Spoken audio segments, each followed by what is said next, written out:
याचे निज्ञान तेजांशी सकळही पदार्थ त्वदिसे तो उपासिलिया असे परलाभो थोर. सह्याद्री वर्णन या ग्रंथातील 3ऱ्या क्रमांकाच्या येऊहीप्रमाणे ज्या परमेश्वराच्या ज्ञान तेजाच्या एका अंशानेच या सृष्टीतील 4ही पदार्थांचे दर्शन होते, अशा त्या परमेश्वराची उपासना केली तर अतिशय महालाभ या जीवाला होतो. अशा त्या परब्रह्म परमेश्वराच्या श्रीचरणावर साष्टांग नमन करूया आणि पंचकृष्णातील तृतीय अवतार श्री चक्रपाणी महाराज यांच्या परमपवित्र पावन अशा लिहा स्मरणाला प्रारंभ करूया. फलटण या ठिकाणी अवतार धारण करून श्री चक्रपाणी महाराज आपल्या उत्तरार्ध कालखंडामध्ये द्वारावती नगरीमध्ये राज्य करत आहे. त्या द्वारावती नगरीमध्ये स्वामींचं वास्तव्य असताना त्या द्वारका नगरीला 1000 ब्राह्मणांना भोजन घालण्याच्या हेतूने एक ब्राह्मण आपल्या पत्नीसह निघालेला आहे. आणि तो यात्रेसोबत निघालेला ब्राह्मण अचानक काही अंतरावर आल्यावर मात्र त्याला काही चोर लुटून नेतात. त्याचा बैल जातो, त्याच्या जवळचं सर्व सामान जाते, धन कण सर्व काही हिरावल्या जात.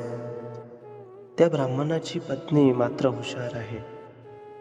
ही चोरी चालू असताना ती एक सोन्याची भोवरी आपल्या तोंडामध्ये घालून ठेवते आणि चोर निघून गेल्यानंतर तो ब्राह्मण आणि ब्राह्मणी द्वारावती नगरीमध्ये येतात.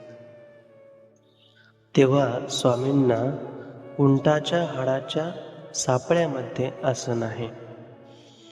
ज्या ठिकाणी वास्तव्य आहे त्या ठिकाणी चिंताग्रस्त झालेला तो ब्राह्मण आता विचार करत आहे की आपला बैल गेला, आपलं सर्वस्व हिरावले गेले, सर्व काही गेलं. आता मी जो सहस्र ब्राह्मणांच्या भोजनाचा हेतू धरला होता तो मी कसा पूर्ण करणार, असा विचार करत करत तो रात्री झोपला. आणि झोपल्यानंतर त्याच्या स्वप्नामध्ये ती ग्रामदेवता येते आणि ग्रामदेवता त्या ब्राह्मणाला म्हणते की या गावामध्ये श्री चांगदेवराव नावाचे एक पुरुष आहे, त्यांना जर तो भोजन घातले तर सहस्र भोजनाचा तुझा जो हेतू आहे तो पूर्ण होईल. सकाळीच तो ब्राह्मण उठतो आणि रात्री जी त्याला चिंता होती ती पत्नीसमोर बोलून दाखवतो की आता आपल्याकडे पैसे नाही, आपण सहस्र भोजन घालायचे कसे. तेव्हा त्यांची पत्नी म्हणते, पैशाशिवाय गडबडू नका. जेव्हा चोरी चालू होती त्यावेळेला मी एक बोहरी माझ्या तोंडामध्ये घातली होती. असे म्हणून ती पत्नी ती भुवरी त्या ब्राह्मणाला दाखवते. मग ब्राह्मण बाजारामध्ये जातो, ती भुवरी विकतो आणि त्याचे जे पैसे आले आहे त्या पैशातून तो आता बाजार करून स्वगृही येतो आणि पत्नीला सर्व बाजार देतो आणि पत्नीला म्हणतो की मी गोसावी यांना आमंत्रण देऊन येतो, तोपर्यंत तू अन्न तयार कर. त्यांची पत्नी आश्चर्याने त्यांना विचारते की गोसावी कोण. तो ब्राह्मण म्हणतो, ते श्री चांगदेव रावळ आहे, ते एक सिद्ध पुरुष आहे. त्यांची पत्नी पुन्हा त्यांना विचारते की ते नेमके कोण आहे. तेव्हा तो ब्राह्मण आदल्या दिवशी स्वामींना बघितले होते त्याची आठवण करून देतो की उंटाच्या सांगड्यामध्ये जे पुरुष बसले होते तेच ते आहे, त्यांना मी आमंत्रण देतो. त्यांची पत्नी पुन्हा त्यांना विचारते की तुम्ही त्यांना आमंत्रण कसे देणार? परंतु तो ब्राह्मण तो निघून जातो. स्वामींना उंटाच्या सांगाड्यामध्ये आसन आहे. तो ब्राह्मण स्वामींजवळ येतो, दंडवत घालतो, श्रीचरणाला लागतोय आणि स्वामींना म्हणतो, जी मी 1000 ब्राह्मणांना भोजन घालण्याच्या हेतूने या द्वारवती नगरीमध्ये आलो होतो, परंतु देवा, माझं चोरांनी सर्व काही हिरावून नेले. परंतु स्वप्नामध्ये मला ग्रामदेवतेंनी आपले नाव सुचवले, म्हणून मी आपल्याकडे आपणास निमंत्रण द्यायला आलो आहे की हे देवा, माझ्या घरी येऊन माझ्या भोजनाचा स्वीकार करावाची. आणि श्री चक्रपाणी महाराज त्यांच्या त्या विनंतीचा स्वीकार करतात. तो ब्राह्मण आपल्या पत्नीला निरोप द्यायला जातो की तयारी करा. मग त्यांची पत्नी संपूर्ण पक्वान्न बनवते. मग तो ब्राह्मण स्नान करतो.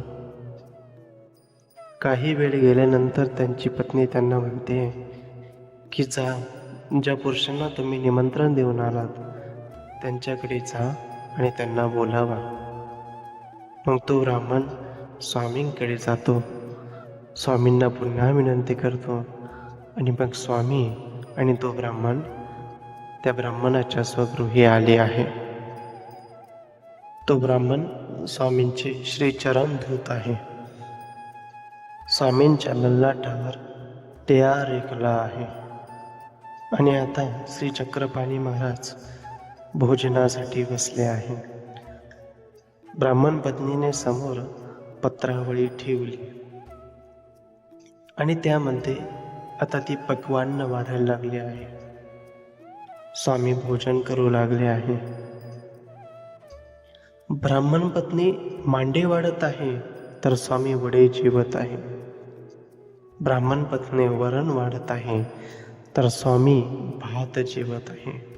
अशा प्रकारची विरुद्ध आराधना स्वामी करू लागले आहे. खूप वेळ भोजन चालू आहे. ब्राह्मण मध्ये स्वामींना विचारतो, जी अनेक पदार्थ आणू? स्वामी मात्र शांतच आहे. मग तो त्यांच्या पत्नीला पुन्हा म्हणतो की अजून पदार्थ आण. आणि मग त्यांच्या पत्नीच्या मनामध्ये विकल्प येतो की एवढ्या मोठ्या गावामध्ये तुम्हाला हाच एक ब्राह्मण दिसला का? हाच एक ब्राह्मण सापडला का?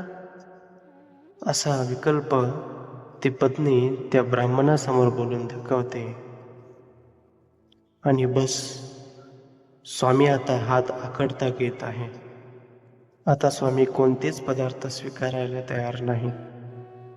स्वामींना गोळा होतो, विडा होतो आणि स्वामी तेथून निघून जातात. स्वामी निघून गेल्यानंतर त्यांची पत्रावळी उचलायला लागली आहे. त्यावेळेला एकाखाली एक अशा 500 पत्रावळ्या तिथे निघाल्या आहे. म्हणजे फक्त 500 ब्राह्मणांचे भोजन स्वामींनी त्या ठिकाणी केले आहे. आणि पत्नीच्या विकल्पामुळे स्वामी तिथून निघून गेले आहे. तो ब्राह्मण म्हणतो, आहा पापिनी, हे काय केलेस? तू जर असा विकल्परूपी मनोधर्म मनामध्ये धारण केला नसतास तर माझे 1000 ब्राह्मणांचे भोजन या स्वामींच्याच ठिकाणी पूर्ण झाले असते. हे परमेश्वरा, या लीळेच्या माध्यमातून हीच भावना व्यक्त करतो की माझ्या क्रियेमध्ये कोणत्याही प्रकारचा विकल्प येऊ देऊ नका. मला जी काही सेवा घडत आहे, जी साधना घडत आहे, त्यामध्ये कोणत्याही प्रकारची भेसळ होऊ देऊ नका आणि आपली कृपादृष्टी माझ्यावर असू द्यावी. अशी प्रार्थना व्यक्त करत या लिहास्मरणाला या ठिकाणी थांबवूयात आणि श्री चक्रपाणी महाराजांच्या नामाचा जयघोष करूया.